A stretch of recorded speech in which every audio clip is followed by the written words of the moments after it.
Hey friends, welcome back to my channel Manasvi. आज हम बात करेंगे पॉलिटी के मोस्ट इंपोर्टेंट क्वेश्चन आंसर के पार्ट थर्ड की। इससे पहले फर्स्ट और सेकंड पार्ट अपलोड हो गए हैं प्लेटो और अरस्तु के बारे में। अगर आपने अभी तक नहीं देखा है तो पहले उन्हें जाके देखिए, क्योंकि ये जो हमारा टॉपिक है ये अरस्तु से रिलेटेड है। अरस्तु के ही सिद्धांत के आधार पर एक्विनास ने अपने सिद्धांत दिए हैं, इसलिए अगर आपने अभी तक अरस्तु नहीं देखा है तो पहले अरस्तु जाके देखिए। अगर आपने अरस्तु देखा हुआ है तो आपको ये टॉपिक ईजिली समझ आ जाएगा, राइट। चलिए स्टार्ट करते हैं क्वेश्चन को। क्वेश्चन फर्स्ट है, संत थॉमस एक्विनास के राजनीतिक विचारों की व्याख्या करो, या कानूनी संबंधी विचार तथा राज्य संबंधी विचार की व्याख्या करो, या संत थॉमस मध्य युग के महानतम समन्वयवादी विचारक थे, इसका उल्लेख कीजिए। जैसा कि आप जानते हैं, हम पहले पढ़ चुके हैं, अरस्तु और प्लेटो ने ये बताया कि एक राज्य और उस राज्य के राजा को कैसा होना चाहिए, राइट। तो यहाँ पर इन्होंने जो संत एक्विनास थे उन्होंने अपने सिद्धांत अरस्तु के सिद्धांत के आधार पर दिए हैं। इन्होंने भी बताया राज्य को कैसा होना चाहिए, कानून व्यवस्था कैसी होनी चाहिए, बट इन्होंने अरस्तु और प्लेटो ने क्या किया था, उन्होंने अपने सिद्धांतों को ईश्वर से नहीं जोड़ा था। ईश्वर, भगवान, अल्लाह, ईसा मसीह, इन सब से नहीं जोड़ा था, राइट। आप जो भी गॉड को मानते हैं वो, बट इन्होंने क्या किया है, इन्होंने यहाँ पर अपने सिद्धांतों को किससे जोड़ दिया है, ईश्वर से जोड़ दिया है, राइट। आप देखेंगे जब आप एक्विनास के बारे में पढ़ेंगे, इन्होंने घूम फिर कर अपने जो भी सिद्धांत दिए हैं वो किससे जोड़े हैं, वो ईश्वर से जोड़े हैं, राइट। चलिए देखते हैं, राइट। तो इन्होंने अपने सिद्धांतों को किससे जोड़ दिया है, भगवान से ईश्वर से जोड़ दिया है। चलिए पढ़ते हैं अब इसके बारे में। संत थॉमस एक्विनास का मुख्य लक्ष्य ईसाई धर्म की शिक्षा तथा अरस्तु के विचारों में सामंजस्य स्थापित करना था। सामंजस्य मतलब जो हम पढ़ चुके हैं, इन्होंने क्या किया, इन्होंने अरस्तु के सिद्धांत और ईश्वर, ये यूनान में रहते हैं तो इन्होंने चर्च की शिक्षा को, क्योंकि वहाँ पर चर्च में जाते हैं लोग, तो उसकी शिक्षा में क्या करा है, समन्वय स्थापित करने का प्रयास किया है। अब देखते हैं, संत एक्विनास का ने अल्बर्ट को अपना गुरु बनाया था। किसको, अल्बर्ट को अपना गुरु बनाया था। अल्बर्ट ने भी ईश्वर में अपनी आस्था दिखाई है। अभी आपके टॉपिक में अल्बर्ट नहीं है, इसलिए अल्बर्ट की बात नहीं करते हैं, बट ये ध्यान रखिएगा एक्विनास के गुरु कौन थे, अल्बर्ट थे। एक्विनास का जन्म 1225 ईस्वी में नेपल्स राज्य के एक्विनो नगर में हुआ था। मात्र 1274 ईस्वी में 49 वर्ष की आयु में ही संत एक्विनास की मृत्यु हो गई। कितने वर्ष की आयु में होगी, मात्र 49 वर्ष की आयु में, राइट। आगे चलते हैं अब देखते हैं हम एक्विनास की कीर्ति देखते हैं। तो सुम्मा थियोलॉजिका, ये प्रीवियस ईयर में क्वेश्चन पूछा गया है कि सुम्मा थियोलॉजिका किसकी कीर्ति है, तो आपकी कीर्ति है इंपॉर्टेंट, आप ध्यान रखिएगा। सेकंड है हमारी अरस्तु की राजनीति पर व्याख्या। तीसरी हमारी राजाओं का शासन, ये आपको हिंदी में लिखा मिल सकता है, द रूल ऑफ प्रिंसेस, ठीक है। चौथा है हमारा सुम्मा कॉन्ट्रा जेंटाइल्स, राइट। अब आगे चलते हैं हम। संत थॉमस मध्यकालीन विचारकों में सबसे महान था। क्या माना जाता है, सबसे महान माना जाता है मध्यकालीन विचारकों में। फॉस्टर ने उसे महान क्रमबद्ध दार्शनिकों में से एक कहा है। क्या कहा है, महान क्रमबद्ध दार्शनिकों में से एक कहा है, राइट। आगे चलते हैं हम। एक्विनास अरस्तु की विचारधारा से प्रभावित था, किंतु यह अरस्तु की बातों को सही मानते हुए भी उन्हें पूर्ण और अंतिम सत्य नहीं मानता था। अरस्तु की बातें तो सही मानता था, बट जैसे मैंने बोला ये भगवान में ट्रस्ट करता था, ईश्वर को मानता था, बट अरस्तु ने अपने सिद्धांतों में ईश्वर का उल्लेख नहीं किया है। तो ये अरस्तु की बातों को तो सही मानता था पर पूर्ण सत्य नहीं मानता था, क्योंकि वो उसके साथ किसको जोड़ देता था, ईश्वर को जोड़ देता था। आपको एग्जाम में ये भी क्वेश्चन आ सकता है कि अरस्तु और एक्विनास के सिद्धांतों की तुलना कीजिए। मैंने यहाँ पर हेडिंग नहीं लिखा है, ध्यान नहीं रहा है आप ध्यान रखिएगा। अब हम अरस्तु और एक्विनास के सिद्धांतों की तुलना करते हैं। पहला है, अरस्तु ने मनुष्य का उद्देश्य ऐहिक सुख की प्राप्ति माना है। ऐसिक मतलब लौकिक सुख की प्राप्ति माना है, परंतु एक्विनास ने मनुष्य को लौकिक सुख की प्राप्ति के साथ साथ पारलौकिक आनंद या मुक्ति प्राप्त करने का भी सुख माना है। तो अरस्तु क्या मानते हैं, मनुष्य को लौकिक सुख मानते हैं, बट एक्विनास क्या मानता है, पारलौकिक सुख मानता है, ठीक है। जो मृत्यु के बाद प्राप्त होने वाला सुख है, इस संसार से परे दूसरे संसार में, इस टाइप से, ठीक है। आगे चलते हैं। सेकंड है, कानून को अरस्तु बुद्धि का परिणाम मानता है। कानून को किसका परिणाम मानता है, बुद्धि का परिणाम मानता है, किंतु एक्विनास इसके साथ सहमति रखते हुए कानून में ईश्वर द्वारा प्रदत्त शाश्वत और देवी कानून को भी सम्मिलित करता है। क्या मानता है, यह अरस्तु की बात से तो सहमत है कि हाँ कानून बुद्धि का परिणाम होता है, बट ये कानून में और क्या ऐड कर देता है, जैसा कि हमने बात की, ईश्वर को ऐड कर देता है। ईश्वर द्वारा प्रदत्त शाश्वत और देवी कानून को भी सम्मिलित कर देता है। इसके हम शाश्वत के कानून क्या होता है, देवी कानून क्या होता है, ये आगे पढ़ेंगे। चलिए आगे चलते हैं। अरस्तु बुद्धिवादी और विवेक को सत्य की प्राप्ति का साधन मानता है। परंतु एक्विनास इस बात में विश्वास रखता है कि बुद्धिवादी और विवेक से सत्य की प्राप्ति होती है, बट ये यह भी कहता है कि कुछ सत्य ऐसे होते हैं जो मानवीय विवेक से परे हैं। क्या है? मानवीय विवेक से परे हैं, मतलब मनुष्य की समझ नहीं आते हैं, जिनका साक्षात्कार विश्वास या भक्ति के आधार पर ही हो सकता है। यहाँ भी एक्विनास ने क्या करा है? ईश्वर से जोड़ दिया है, राइट। आगे चलते हैं। इसी कारण एबर्नस्टीन कहते हैं अगास्टाइन प्लेटो तथा ईसाइयत का मिश्रण है। मतलब जो अगास्टाइन ने जो अपने सिद्धांत दिए हैं वो किसका मिश्रण है? वो प्लेटो और ईसाइयत का मिश्रण है। और जो थॉमसवाद, जो मतलब संत थॉमस एक्विनास ने जो अपने सिद्धांत दिए वो अरस्तु तथा ईसाइयत का संश्लेषण है या इनका मिश्रण है। क्योंकि हम देख चुके हैं एक्विनास क्या कर रहे हैं? अरस्तु और जो ईसाई धर्म है उसको सामंजस्य मिला रहे हैं, उसको मिश्रित कर रहे हैं आपस में, राइट। इसलिए फास्टर ने भी इस संबंध में लिखा है कि, अब देखते हैं फास्टर ने इस संबंध में क्या लिखा है। एक्विनास ने अपने दर्शन में प्रारंभ से ही अंत तक यह सिद्धांत अंगीकार किया है कि अरस्तुवाद सत्य है परंतु पूर्ण सत्य नहीं है। क्या है? कि अरस्तुवाद सत्य तो है परंतु पूर्ण सत्य नहीं है। अब एक्विनास के राज्य संबंधी विचार देखते हैं। राज्य संबंधी विचार, राइट। एक्विनास ने एक राष्ट्रीय राज्य को प्राथमिकता दी। क्या दी है? एक राष्ट्रीय राज्य को प्राथमिकता दी है। वह राज्य में पाई जाने वाली राजनीतिक सत्ता का अंतिम स्रोत किसे मानता है? ईश्वर को मानता है। बट ऐसा प्लेटो और अरस्तु नहीं मानते थे, बट एक्विनास ऐसा मानता है। इसके समर्थन में बाइबल का यह प्रमाण देता है कि विश्व में ईश्वर के अतिरिक्त और कोई दूसरी शक्ति नहीं है। बाइबल में ये लिखा है कथन कि विश्व में ईश्वर के अतिरिक्त और कोई दूसरी शक्ति नहीं है। There is no power but of God, कि यहाँ पर कोई पावर नहीं है परंतु भगवान को छोड़कर, राइट। तो अब हम आगे चलते हैं। हम देखते हैं उसने 6 प्रकार के राज्य बताए हैं। तो एक्विनास ने कितने प्रकार के राज्य बताए? 6 प्रकार के राज्य बताए। पहला निरंकुश शासन तंत्र, जो सबसे खराब बताया है उसने। दूसरा राजतंत्र, तीसरा कुलीन तंत्र, चौथा मध्यवर्गीय तंत्र, पांचवा सामंत तंत्र और छठा लोकतंत्र, जैसा कि हमारे भारत में है। अब देखते हैं हम, आप ये क्वेश्चन शॉर्ट क्वेश्चन में आ सकता है, याद रखिएगा आप। हम देखते हैं उसने राजतंत्र को सर्वोत्तम शासन बताया। तो उसने क्या बताया? उसने उसके अनुसार क्या है? राजतंत्र सर्वोच्च शासन है, राइट। अब देखते हैं इसने दास प्रथा संबंधी विचार भी दिए हैं। जिस तरीके से अरस्तु ने दास प्रथा संबंधी विचार दिए हैं, अगर आपने पार्ट 2 इसका देखा है तो आपने देखा होगा वहाँ अरस्तु दासों को बुद्धि के आधार पर वर्गीकृत करते हैं। अगर एक दास में एक व्यक्ति विवेकशील नहीं है तो उसे क्या बन जाना चाहिए? दास बनने योग्य है। बट यहाँ पर एक्विनास एकदम अलग परिभाषा देते हुए कहते हैं कि दास प्रथा से सहमत तो होते हैं, बट ये क्या कहते हैं? एक्विनास दास प्रथा के पक्ष में तर्क देते हैं कि इससे सैनिकों में वीरता, शौर्य, उत्साह की भावना का संचार होता है, क्योंकि युद्ध में पराजित होने के बाद सैनिकों को दास बना लिया जाता है। इससे क्या होता है? सैनिकों में उत्साह की भावना आती है। क्यों? क्योंकि युद्ध में पराजित होने के बाद सैनिकों को दास बना लिया जाता है। इसलिए कोई भी सैनिक दास बनना नहीं चाहेगा। कोई भी सैनिक क्या, कोई व्यक्ति दास नहीं बनना चाहता। इसलिए वो क्या करेंगे? और उत्साह के साथ युद्ध लड़ेंगे, विजय की कामना करेंगे। तो यही कारण बताया है एक्विनास ने दासता का तर्क देते हुए कि दासता क्यों सही है, राइट। आगे चलते हैं हम।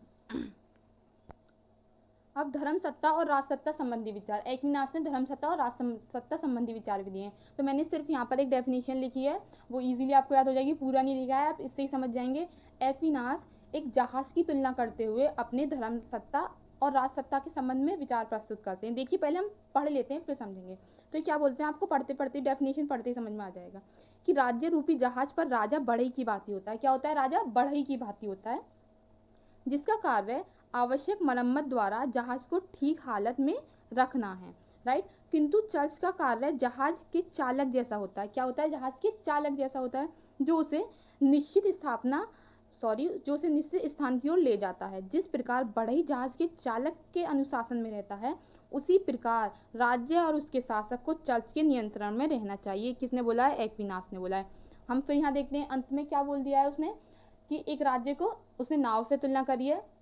बढ़ई क्या है? उस नाव का राजा है जो उसकी मरम्मत करता रहता है। बट उस नाव को कौन चला रहा है, कौन दिशा दे रहा है?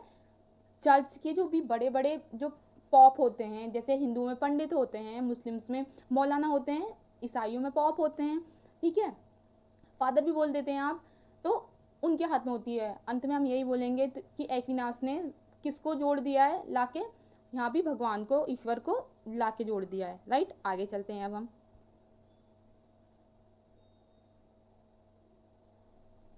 तो राज्य संबंधी विचार में एक्विनास के ये चीज़ें देखते हैं हम, कि राज्य की उत्पत्ति के जब एक्विनास ने राज्य संबंधी विचार दिया था, ये मैंने यहाँ बुक से लिया है, राज्य की उत्पत्ति के संबंध में मध्य युग में एक मत प्रचलित था कि राज्य की उत्पत्ति मनुष्य के अंधपतन या पाप के कारण हुई है। किस कारण हुई है? मनुष्य के पाप के कारण हुई है। अतः राज्य एक प्राकृतिक संस्थान होकर पाप की प्रवृत्ति के कारण उत्पन्न हुआ है। तो मध्य वर्ग के, मध्यम काल के लोग क्या मानते थे कि राज्य एक पाप भरी संस्था है, क्योंकि पाप के उद्देश्य से कारण राज्य की स्थापना हुई है। राइट।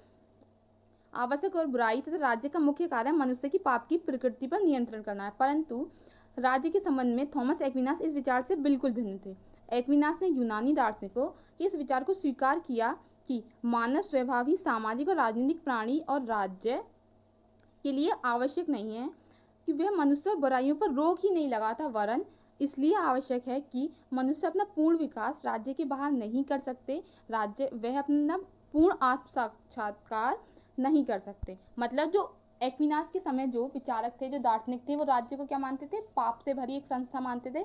बट एक्विनास क्या बोलता है कि ऐसा नहीं है, प्राणियों से ही राज्य होता है, और राज्य का काम क्या होता है कि प्राणियों को, जो भी वहाँ की जनता है, उनका पूर्ण विकास करना। राइट। सॉरी, मैं आगे हाथ से नोट्स नहीं लिख पाई हूँ, मेरे राइट हैंड में कुछ प्रॉब्लम हो गई है। सारी प्रॉब्लम एग्जाम के टाइम पे होती है, बट डोंट वरी, हम जितनी भी टॉपिक हैं वो सब मॉडल से कवर कर लेंगे, और जो टॉपिक इंपॉर्टेंट मॉडल में नहीं होंगे उन्हें वॉइस टेक्स्ट के थ्रू कंप्लीट कर लेंगे। बट आपके टॉपिक कंप्लीट हो जाएंगे। मैं बता दूँ, जो मैं टॉपिक मॉडल से कराऊंगी वो चित्रा से का मॉडल है, जिससे आपको, जब हम चीज़ों को समझ लेते हैं तो हमें जल्दी याद हो जाते हैं। राइट।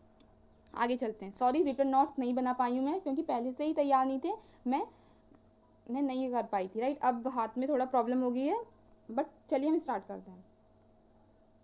तो हमारा क्वेश्चन अब 8 देखते हैं हम। संत एक्विनास के विधि विषयक विचारों अर्थात कानून संबंधी विचारों का निरूपण कीजिए। राइट। संत एक्विनास के हम कानून संबंधी विचार देखते हैं अब। तो कानून संबंधी विचार प्रोफेसर डनिंग के शब्दों में, संत एक्विनास का कानून एवं न्याय सिद्धांत वह धारा है जिसके माध्यम से अरस्तु, स्टोइक, सिसरो, रोम के साम्राज्यवादी विधिवेत्ताओं और संत अगस्टाइन के सिद्धांत समन्वित रूप से आधुनिक युग को संप्रेषित किए गए हैं। मतलब ये आप जितने भी नाम पढ़ें तो एक्विनास का सिद्धांत इन सब के सिद्धांतों को मिलाकर है। राइट। तो अब कानून की परिभाषा देखते हैं। एक्विनास ने कानून संबंधी यूनानी तथा रोम विचारधाराओं में समन्वय स्थापित करने की चेष्टा की। हम पहले ही देख सकते हैं कि समन्वयकारी है, इसका समन्वय स्थापित करते रहते हैं। राइट। यूनानी विचारधारा के अनुसार कानून विवेक बुद्धि का परिणाम है, वह किसी व्यक्ति विशेष की इच्छा की अभिव्यक्ति नहीं होता, जबकि रोम विचारक उसे बुद्धि पर आधारित सम्राट या व्यक्ति विशेष की इच्छा की अभिव्यक्ति का साधन के रूप में मानते हैं। तो मतलब उस समय पर कितने कानून प्रचलित थे? एक तो यूनान का कानून प्रचलित था, एक रोम का कानून प्रचलित था। यूनान का कानून के अनुसार बुद्धि का परिणाम होता है कानून, और रोम के कानून के अनुसार ये व्यक्ति विशेष की इच्छा का परिणाम होता है। राइट। बट एक्विनास इन दोनों ही मतों को मानते हैं। एक्विनास ने जैसे कि हम यहाँ देखते हैं, एक्विनास ने इन दोनों दृष्टिकोणों के बीच का मार्ग ग्रहण करते हुए कानून को बुद्धि का परिणाम भी घोषित किया है और व्यक्ति विशेष की इच्छा की अभिव्यक्ति के रूप में भी स्वीकार किया है। कानून की परिभाषा करते हुए उसने कहा है कि कानून विवेक से प्रेरित और लोक कल्याण हेतु उस व्यक्ति द्वारा जारी किया गया आदेश है जिस व्यक्ति पर समुदाय की व्यवस्था का भार होता है। समुदाय मतलब जनता का, मतलब जो जनता का सत्ताधारी होता है, जनता ने जिसे शासन सौंप रखा होता है, जो पूरे निर्णय लेता है। राइट। आगे चलते हैं हम। तो कानून का वर्गीकरण करते हुए एक्विनास ने कानूनों को 4 श्रेणी में विभाजित किया है। अब देखेंगे हम पहला शाश्वत कानून, दूसरा हम प्राकृतिक कानून देखेंगे, तीसरा हम मानवीय कानून देखेंगे, चौथा हम देवी कानून देखेंगे। आप यहाँ देखेंगे आपको सिर्फ मानवीय कानून ही रिलेटिव लगेगा। पहला, दूसरा और तीसरा आपके ऊपर से चले जाएंगे कि देवी कानून, भगवान दंड देता है, लाइक दैट, ये सब इन्होंने बता रखा है एक्विनास ने। क्योंकि दार्शनिक थे ना, मैंने पहले ही बताया दार्शनिक क्या होते हैं, जो बिल्कुल अलग सोचते हैं, जीवन क्यों है, हम क्यों जी रहे हैं, लाइक हम पहले बात कर चुके हैं दार्शनिक के बारे में। राइट। कानून देखते हैं। हो सकता है आपको कानून नहीं समझ में आए, शाश्वत कानून वगैरह, बट आप थोड़ा सा देखिएगा, ध्यान रखिएगा, और ज़्यादा कुछ नहीं है, आप इनकी हेडिंग ध्यान रखिएगा। शाश्वत कानून के आधार पर ये बोलते हैं जिन सिद्धांतों के आधार पर ईश्वर सृष्टि को परिचालित करता है वे सिद्धांत शाश्वत कानून होते हैं। इसने क्या बोला है कि वो सिद्धांत जो ईश्वर परिचालित करता है। अब कैसे करता है उन्होंने ये नहीं बताया कि ईश्वर कैसे परिचालित करता है कानून। राइट। शाश्वत कानून का संबंध दैविक अथवा ईश्वरीय विवेक से है। शाश्वत कानून ईश्वरीय विवेक से निकली हुई ईश्वरीय इच्छाएं हैं। सिंपल बातों में अगर हम बात कहें तो एक्विनास ने प्रत्येक सिद्धांत को ईश्वर से जोड़ दिया कि ईश्वर के बिना कुछ नहीं है, न राज्य है, न जनता है, न मनुष्य है, कुछ नहीं हो सकता। राइट। सेबाइन के शब्दों में यह देवी बुद्धि को शाश्वत योजनाएं जिसके द्वारा संपूर्ण सृष्टि व्यवस्थित होती है। यह विधि स्वयं अपने में मनुष्य की भौतिक प्रकृति से ऊपर है और मनुष्य को समझ के बाहर है। सहवाग ने बोला कि ये विधि क्या है, ये मनुष्य की समझ के बाहर है, राइट। और ये कानून किस किस पर लागू होते हैं, समस्त सृष्टि पर लागू होते हैं, मानव पर लागू होते हैं, पशु पर होते हैं, जड़ पर होते हैं, पदार्थ शाश्वत कानून के अधीन है, मतलब हर किसी पर ये लागू होते हैं, राइट। अब आगे चलते हैं। ऐसे ही प्राकृतिक कानून है। थॉमस एक्विनास प्राकृतिक कानून आप छोटा भाई मान लीजिए शाश्वत कानून का, ये भी बिल्कुल बस थोड़े से देवी कानून से बस थोड़े से कम वैसे हैं कि हल्का सा आपको समझ में आ जाएगा, आप छोटा भाई मान सकते हैं। तो थॉमस एक्विनास प्राकृतिक कानून का तात्पर्य स्पष्ट करते हुए लिखता है कि मनुष्य इन कानूनों की सहायता से भले ही बुरे का ज्ञान प्राप्त करता है। किसका ज्ञान प्राप्त करता है, भलाई और बुराई का ज्ञान प्राप्त करता है,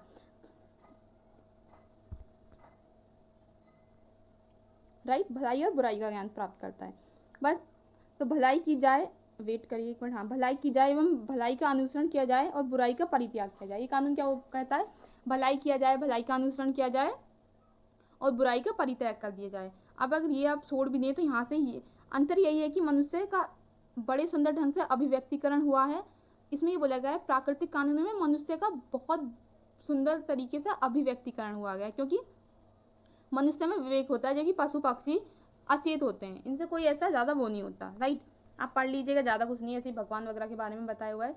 तीसरा है मानवीय कानून, ये रिलेटिव है थोड़ा सा। ये मनुष्य द्वारा समाज में शांतिपूर्ण जीवन बनाए रखने के लिए बनाई गई दंड व्यवस्थाएं हैं, जिनके भय से समाज में शांति बनी रहती है। जैसे कि आज के टाइम में हम प्रेजेंट टाइम में कानून बनाते हैं कि अगर आप किसी का बुरा करेंगे, लाइक अगर ऐसा थोड़ी ना है कि आप किसी का मर्डर कर दें आपके साथ कुछ नहीं होगा, जब भी तो मनुष्य एक दूसरे से कुछ नहीं बोलते हैं, डर रहता है उनके मन में कि हमें कानूनी दंड मिलेगा, हमें जेल हो जाएगी। तो ऐसे ही इन्होंने कानूनी व्यवस्था बनाई, राइट।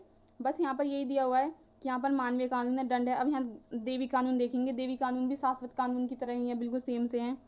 एक्विनास के अनुसार देवी कानून ईश्वरीय इच्छा है और ये ईश्वर का आदेश होते हैं, ये ईश्वर के कारण लागू होते हैं। तो आप ये सब पढ़ लीजिएगा, आप लिख दीजिएगा, ठीक है।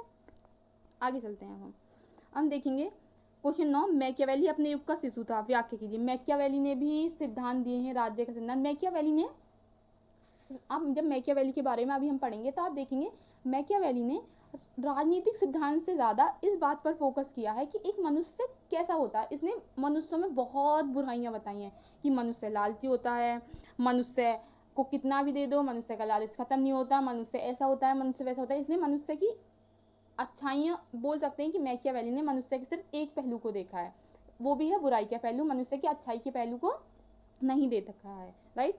चलिए स्टार्ट करते हैं। आपको तो मैकियावेली सर्वप्रथम आधुनिक विचारक है। क्या है, आधुनिक विचारक है। डनिंग के शब्दों में यह प्रतिभा संपन्न फ्लोरेंस वासी वास्तविक अर्थ में अपने युग का शिशु है। क्या है, अपने युग का शिशु है। गैटलिन के अनुसार मैकियावेली प्रथम आधुनिक राजदर्शन का जनक है, जिसने राष्ट्रीय एकतंत्रीय धर्मनिरपेक्ष एवं पृथक राज्य का प्रतिपादन किया है। वह प्रथम यथार्थवादी दार्शनिक भी है, मतलब यथार्थवादी मतलब सत्य ही बताता है, जिसने घोषित किया कि राज्य के अपने लिए सुरक्षा और लाभ के लिए उचित रूप से जीवित रहना चाहिए, राइट। आगे चलते हैं। डनिंग का मत है कि मैकियावेली अपने युग का क्या है, शिशु था। अब देखते हैं कैसे। यह कथन मैकियावेली के विषय में पूर्णतः सत्य है, क्योंकि मैकियावेली ही ऐसा विचारक था जिसने अपने समय की परिस्थितियों के अनुकूल अपने साहित्य का सृजन किया है। मैकियावेली पर अपने युग की सामाजिक, आर्थिक, राजनीतिक एवं नैतिक परिस्थितियों का स्पष्ट प्रभाव दिखाई देता है, राइट। मैकियावेली जितना अपने युग से प्रभावित हुआ उतना बहुत कम विचारक प्रभावित हुए हैं। मतलब अगर हम मैकियावेली के जो भी विचार पढ़ेंगे वो उस कारण की परिस्थितियों के कारण है। अगर मैकियावेली ने यहाँ मनुष्य की बहुत बुराई करी है तो ये किस कारण है कि जहाँ मैकियावेली रहता था उस टाइम की परिस्थितियों के कारण थे, राइट। मैकियावेली का युग पुनर्जागरण का युग भी बोला जाता है। अब ये भी क्वेश्चन आ सकता है, स्पष्ट कीजिए कि मैकियावेली के युग को पुनर्जागरण का युग क्यों कहा जाता है। तो अभी आप यही क्वेश्चन का आंसर लिखेंगे। अपने युग की परिस्थितियों को वास्तविक रूप से देखा था, इस संबंध में प्रमुख स्रोत उल्लेखनीय है। अब इसके प्रमुख स्रोत देखते हैं।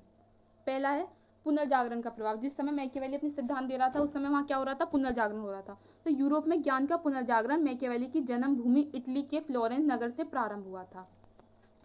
अतः इसका मैकियावेली पर बहुत गहरा व गंभीर प्रभाव पड़ा। इसलिए मैकियावेली ने प्राचीन साहित्य और इतिहास में का गहन अध्ययन किया और उसी के आधार पर अपने राजनीति को धर्मशास्त्र, नीतिशास्त्र, आचार शास्त्र से पृथक कर दिया। कि मैकियावेली ही ऐसे प्रारंभिक विचारक थे जिन्होंने राजनीति को धर्म के शास्त्र से अलग रखा, नीति शास्त्र से अलग रखा, आचार शास्त्र से भी पृथक रखा। राइट, आगे चलते हैं। उसने मनुष्य के विचारों को ही अपने अध्ययन का केंद्र बिंदु बनाया है। कि मैंने अभी क्या बोला था कि मैकियावेली के बारे में आप जितने भी ये सिद्धांत पढ़ेंगे आप इम्पोर्टेंट क्या नोटिस करेंगे कि मैकियावेली ने मनुष्य कैसा है इसके बारे में बात की है। तो उसने मनुष्य के विचारों को ही अपने अध्ययन का केंद्र बिंदु बनाया है। मैकियावेली ने राजनीतिक समस्याओं का समाधान करने के लिए जो सुझाव दिए हैं उसमें पुनर्जागरण का स्पष्ट प्रभाव दृष्टिगोचर होता है। राइट, आगे चलते हैं। अब इटली की राजनीतिक दशा। मैकियावेली के समय में इटली की राजनीतिक दशा शोचनीय थी और यह 5 राज्यों फ्लोरेंस, वेनिस, नेपल्स, मिलान तथा रोम में विभक्त था। ये सभी राज्य आंतरिक एवं बाह्य दृष्टि से दुर्बल थे और परस्पर संघर्षरत रहते थे। इटली में फूट, गृह युद्ध, विदेशी व्यक्तियों का शासन चल रहा था। इटली के राजनीतिक विभाजन, राज्यों के पारस्परिक संघर्षों तथा पॉप की स्वार्थपरकता एवं महत्वाकांक्षाओं ने इटली को राजनीतिक तथा सामाजिक रूप से कमजोर बना दिया था। राइट, मैकियावेली इटली की इस दुर्दशा के कारण चर्च को मानता था। क्या मानता था? मैकियावेली इस दुर्दशा का कारण क्या मानता था? चर्च को मानता था। इससे पहले आप एक्विनास के बारे में बात कर चुके हैं। एक्विनास ने क्या बोला है कि किसी भी राज्य का अंतिम स्रोत क्या है? ईश्वर है, चर्च है, जो वहाँ पे पॉप है। बट मैकियावेली इसका बिल्कुल खंडन करता है। वो बोलता है जो पॉप वगैरह थे वो क्या थे? वो अपने स्वार्थ के लिए लोगों को यूज़ करते थे, इसलिए उन्होंने पॉप का कल्चर का जो है वो बिल्कुल विरोध किया है। राइट, आगे चलते हैं। तो उसने इटली की स्थिति का गहन अध्ययन किया है और इसी के आधार पर the Prince, art of war, ये इसकी बुक के नाम है, आप ध्यान रखिएगा, इंपॉर्टेंट है, आदि ग्रंथों की रचना की है। इन ग्रंथों में उसने व्यवहारिक राजनीति के सिद्धांतों का प्रतिपादन किया है। मैकियावेली की रचनाएं गृह युद्ध, इटली की फूट, इटली की एकीकरण की इच्छाओं से परिपूर्ण हैं। तो सिंपल शब्दों में अगर बोलें तो मैकियावेली ने जितने भी अपने सिद्धांत लिखे हैं वो किससे प्रोत्साहित होकर लिखे हैं? इटली की समस्याओं को प्रोत्साहित होकर लिखे हैं। राइट, आगे चलते हैं। अब इटली की सामाजिक दशा। मैकियावेली के समय इटली की सामाजिक दशा बड़ी दयनीय थी। वहाँ के लोगों में देशभक्ति और ईमानदारी की भावना लुप्त हो चुकी थी और पूर्णतः नैतिक पतन हो गया था। समाज में इस पतित अवस्था में मैकियावेली को बहुत अधिक प्रभावित किया। उसने इटली के एकीकरण के लिए शक्ति विस्तार, राष्ट्रीय सेना का निर्माण और निरंकुश शासन की स्थापना पर बल दिया। राइट, अब हम चौथा देखते हैं, शक्तिशाली राजतंत्रों की स्थापना। मैकियावेली के काल में यूरोप के राजनीतिक जगत में अनेक महत्वपूर्ण परिवर्तन हुए। यूरोप के अनेक राज्यों में निरंकुश राजतंत्रों की स्थापना हुई। क्या हुई? निरंकुश राजतंत्रों की स्थापना हुई और राजा सर्वाधिकार संपन्न बन गए। मतलब सिर्फ जहाँ राजा का अधिकार चलेगा, जनता का अधिकार नहीं चलेगा। इसका मैकियावेली पर व्यापक प्रभाव पड़ा और इसी के आधार पर उसने अपने ग्रंथ द प्रिंस की रचना की है। इस प्रकार मैकियावेली ने अपने समय की परिस्थितियों का अध्ययन अपने ग्रंथों में किया, उनका वहाँ पर क्या किया? व्याख्या भी किया। तो सेवाइन के शब्दों में, मैकियावेली के अतिरिक्त कोई अन्य व्यक्ति इटली को न पहचान सका, अतः यह कथन सत्य है कि मैकियावेली अपने युग का क्या है? शिशु है। राइट, आगे चलते हैं। 5वां, धर्म और नैतिकता का पृथक्करण। 15वीं शताब्दी में पॉप के विश्व राज्य का स्वप्न नष्ट हो गया था। पॉप के विलासमय जीवन, कुकृत्य ने लोगों के मन में क्या कर दिया? धर्म के प्रति क्रोध जागृत कर दिया कि लोग अब धर्म में विश्वास नहीं करने लगे थे। जैसे पॉप अलेक्जेंडर का उदाहरण देते हुए मैकियावेली ने लिखा है कि उसने जीवन भर क्या किया है? लोगों को धोखा दिया है। इसलिए उसने मैकियावेली ने अपने ग्रंथ में क्या करा है? धर्म और नैतिकता का पृथक्करण कर दिया है कि राजनीति से धर्म का कोई भी संबंध नहीं होगा और नैतिकता का भी कोई भी संबंध नहीं होगा। राइट, आगे चलते हैं। मानव स्वभाव। अब देखते हैं हम मैकियावेली ने मानव स्वभाव संबंधी धारणा जो दी है। तो मैकियावेली अपने समय में विशेषतः इटली के शासक, धर्माधिकारी, सरकारी कर्मचारी और साधारण नागरिकों को भी भ्रष्ट आचरण में लिप्त देखा है। तो ये मैकियावेली की गलती नहीं है कि उसने लोगों को इतनी बुराई की है। वो मैकियावेली जहाँ पर उस समय था, इटली की ऐसी परिस्थितियाँ थी जिसने मैकियावेली का ये दृष्टिकोण बना दिया। राइट, आगे देखते हैं। तो उसने मानव, उसकी संबंधी धारणा निश्चित ही मनुष्य स्वार्थी होता है। उसके संबंध जितने भी उसने धारणा दी उसमें निश्चित क्या है? मनुष्य स्वार्थी है। उपयुक्त तथ्यों से स्पष्ट है कि मैकियावेली अपने युग का पर्याप्त प्रभाव पड़ा। मैकियावेली पर अपने युग का क्या पड़ा? पर्याप्त प्रभाव पड़ा। दी प्रिंस में वह राजनीति को नैतिकता व धर्म से पृथक करता है। फास्टर का मत है कि मैकियावेली पुनर्जागरण का प्रतिनिधि था। डर्निंग का यह कथन पूर्णतः सत्य है कि यह प्रतिभा संपन्न फ्लोरेन वासी वास्तविक अर्थ में अपने युग का शिशु है। राइट, और ऐसे ही जॉस का भी मत है कि मैकियावेली अपने युग का क्या है? एक श्रेष्ठ निचोड़ है। राइट, आगे चलते हैं हम। ये प्रीवियस ईयर में क्वेश्चन आया है, क्वेश्चन 10, मैकियावेली के नैतिकता के दोहरे मापदंड संबंधी सिद्धांत की व्याख्या कीजिए। चलिए देखते हैं। मैकियावेली ने नैतिकता को व्यक्तिगत नैतिकता एवं जन नैतिकता इन दो वर्गों में बांटा गया है। मैकियावेली ने नैतिकता को कितने भागों में बांटा गया है? दो भागों में बांटा है। पहला है व्यक्तिगत नैतिकता, दूसरा है जनता की नैतिकता, राइट। तो व्यक्तिगत नैतिकता के अंतर्गत राजा अथवा शासक के दृष्टिकोण हैं और उसके मापदंड को रखा गया है। और जन नैतिकता के बारे में उसका कहना है कि जनता का कल्याण इसी में है, वह अपने शासक की आज्ञाओं का पालन करे। उसका कल्याण किस में है? जनता का, कि वह अपने शासक की आज्ञाओं का पालन करे। उसके अनुसार शासन स्वतंत्र पर कोई नियंत्रण नहीं है और न ही वह नैतिकता के किसी बंधन में बंधा हुआ है। उसके अनुसार क्या है कि शासक पर कोई नियंत्रण नहीं होगा और वह किसी नैतिकता के बंधन पर भी बंधा नहीं होगा जो राज्य में शासन कर रहा है, राइट। अपनी शक्ति और प्रभाव के विस्तार में जो उपयुक्त हो, सहायक हो, वह सब न्याय और नैतिक है। मैकियावेली द्वारा चरित्रित आगे देखते हैं। आदर्श नरेश का यही दृष्टिकोण है कि न कोई चीज़ अच्छी है और न कोई बुरी है, जरूरत पर काम आए वही चीज़ सबसे अच्छी है, राइट। उसका मतलब ये है कि एक राजसत्ता जो संभाल रहा है उसके पास सभी गुण होने चाहिए कि वह शासन के लिए साम दाम दंड भेद बेईमानी हत्या प्रवंचना आदि सभी उपायों का प्रयोग कर सकता है। इस दृष्टि में मैकियावेली लिखता है कि राजा को ऊपर से दयालु विश्वासी भी होना चाहिए, धार्मिक भी होना चाहिए और सच्चा होने का ढोंग करते हुए आवश्यकता पड़ने पर निर्दय, विश्वासघाती और अधार्मिक बनने को तत्पर रहना चाहिए, राइट। तो मैकियावेली बोलता है कि एक राजा में सारे गुण होने चाहिए कि वो लोगों को पागल बना सके, वो लोगों को इमोशनल कर सके, इस तरीके से।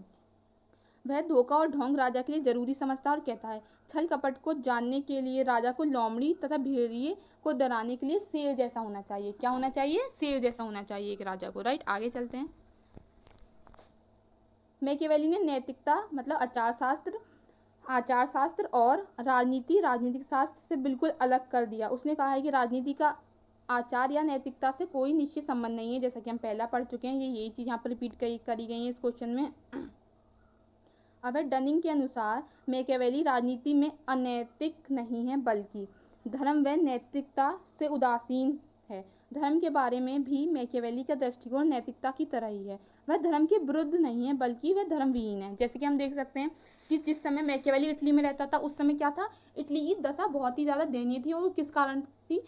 चर्च के पॉप लोगों के कारण थी। इसलिए उसका धर्म में विश्वास नहीं था, वह मानता नहीं था, राइट। तो आप ये सब यहाँ पढ़ लीजिएगा, यहाँ सिर्फ यही बताया हुआ है इसमें। अब आगे देखते हैं हम। इस प्रकार मैकियावेली की नैतिकता संबंधी धारणा दोहरे मानकों को स्वीकार करती है, एक राजा के लिए और दूसरी प्रजा के लिए। जहाँ मैकियावेली राजा को राज्य के उद्देश्य की प्राप्ति के लिए नैतिक और अनैतिक दोनों प्रकार के साधनों की प्रयोग करने की आज्ञा देता है, पर वह नागरिकों के सद्गुण उत्पन्न करने के लिए धर्म का सहारा लेता है। वह कहता है कि बुद्धिमान शासक को देखना चाहिए कि निजी नैतिकता के मानवों का पतन हो या ना हो।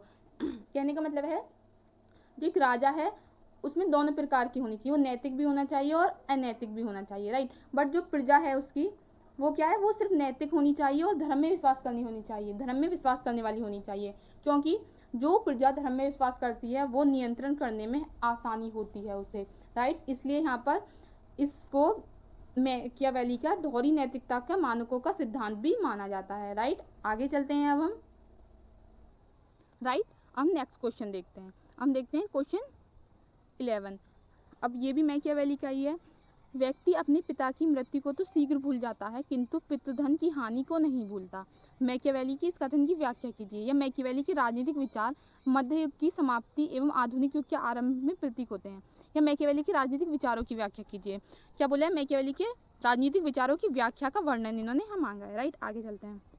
तो यहाँ पर लिखा है मैकियावेली के अधिकांश राजनीतिक विचार उसके ग्रंथ दी प्रिंस में मिलते हैं। किस में मिलते हैं? दी प्रिंस में मिलते हैं। यह ग्रंथ मैकियावेली का सर्वश्रेष्ठ ग्रंथ है और इसके तुलना कौटिल्य के अर्थशास्त्र से भी की जा सकती है। किससे की जा सकती है?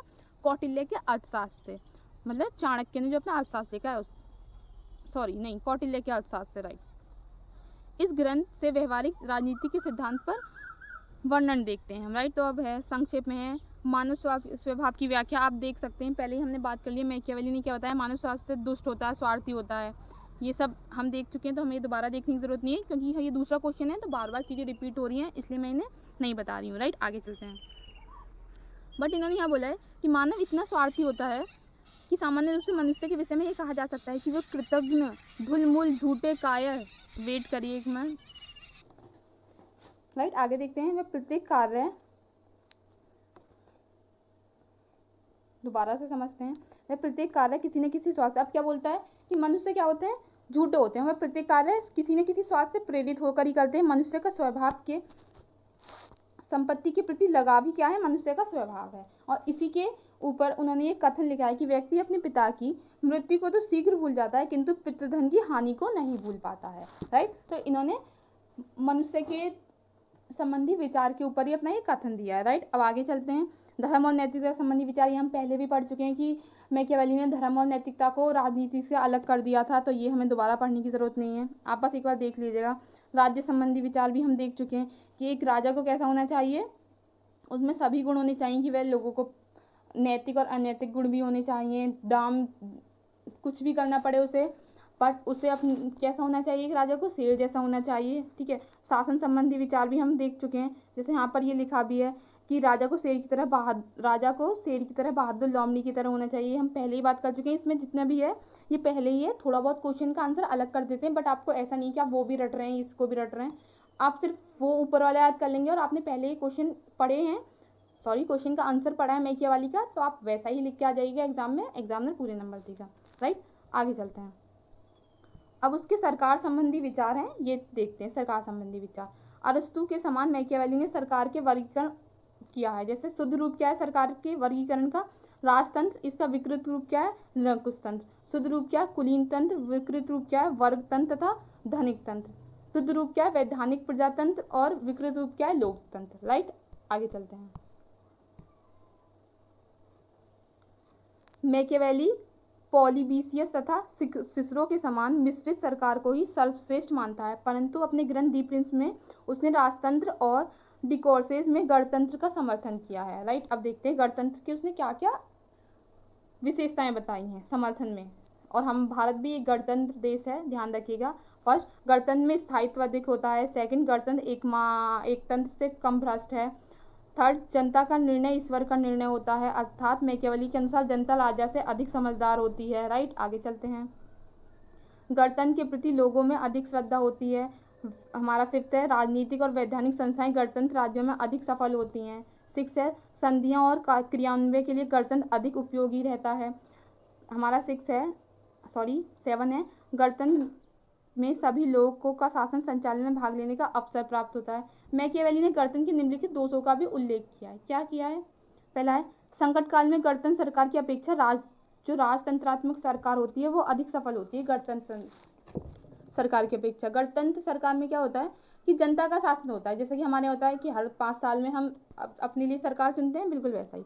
सेकंड क्या है, गणतंत्र में उच्च पदाधिकारी क्या होते हैं, जो गणतंत्र में जो उच्च पदाधिकारी होते हैं वो क्या हो जाते हैं, भ्रष्ट हो जाते हैं और अन्यायी हो जाते हैं। ऐसे अधिकारों के लिए मैकियावेली दंड की व्यवस्था करता है। मैकियावेली गणतंत्र का तीसरा दोष दलबंदी बताता है। जैसे कि अभी हमारे यहाँ भी आप देखेंगे लोग अपनी पार्टियां बना लेते हैं और एक दूसरे को नीचे साबित करने पर जोर देते हैं, बल्कि देश की कैसे आर्थिक विकास हो इसकी अपेक्षा। राइट, आगे चलते हैं। उसने राष्ट्रवादी तत्व भी दिए हैं। अब मैकियावेली गणतंत्र का तीसरा दोष दलबंदी बताता है। अब राष्ट्रवादी तत्व देखते हैं। मैकियावेली में देश प्रेम की भावना कूट कूट कर भरी थी। उसके चिंतन और लेखन का उद्देश्य विभाजित इटली की एकता स्थापित करना और एक सुदृढ़ राष्ट्र के रूप में उसकी स्थापना करना था। संक्षिप्त में मैकियावेली के चिंतन में राष्ट्रवादी तत्व थे। राइट, अगर आप कानून संबंधी विचार देखें मैकियावेली के, तो मैकियावेली कानून संबंधी विचार में बड़े संकुचित हैं। उसे नागरिक कानून के अस्तित्व को मान्यता दी है। उसने कानूनों को शासक के प्रभाव का माध्यम बताया है। उसने प्राकृतिक एवं दैविक कानूनों का कोई महत्व नहीं दिया, जैसे एक्विनास ने दिया है, वो नहीं मानता इन कानूनों को। राइट, 5वां है संप्रभुता संबंधी विचार। मैकियावेली ने अपनी रचनाओं में संप्रभुता शब्द का उल्लेख नहीं किया है, फिर भी उसके विचारों में हमें संप्रभुता का आंशिक आभास अवश्य मिलता है। उसका विचार है कि राजा किसी बाह्य या आंतरिक शक्ति से नियंत्रित नहीं होता है। हार्नास के अनुसार मैकियावेली राजा की शक्ति की अविभाज्यता में राष्ट्रीय राज्यों के आगम की पूर्व सूचना देता है। राइट, आगे चलते हैं। अब मैकियावेली का मूल्यांकन है कि मैकियावेली ने क्या क्या अपने सिद्धांत प्रस्तुत किए हैं, तो मैं आपको PDF के थ्रू प्रोवाइड करा दूंगी। वीडियो बहुत लंबा हो जाएगा सिर्फ क्योंकि इतना ही है मैकियावेली के, और यहीं ये टॉपिक ख़त्म होता है। आज के लिए सिर्फ इतना ही, मिलते हैं नेक्स्ट टॉपिक में। अगर कोई भी डाउट है तो कमेंट करिए, अगर वीडियो अच्छा लगा है तो लाइक करिए, चैनल को सब्सक्राइब करें।